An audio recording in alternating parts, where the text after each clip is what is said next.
Ayos. Okay, likod. Alam mo ba nung matagal na namin gustong i-upgrade dito ni Admin JD? Hindi. Ay, ito nga. Ito.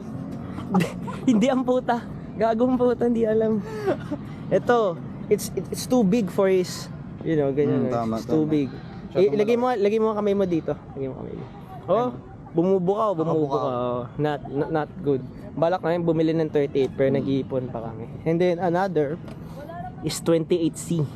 Ibili kami ng 28C na ganyan para kahit basa or kahit medyo ganun yung pag-turn, okay, hindi pa rin dudulas. Para hindi rin mabutas yung sa kanal. Oo. Kasi yung sa kanila may kanal kasi. So kapag masyadong manipis yung gulong mo, papasok sa semplang ka. Meron ako narinig na story dati. Parang friend ng dati naming coach. Sumabit yung ganyan sa front wheel. Gumanon yung buo. Basag dito. Basag yung baba. Kaya ingat sa mga, anong tawag doon? Shenanigans. Ingat sa ganun. Mga canal rails. Oo, mga canal rails. Ingat na sa mga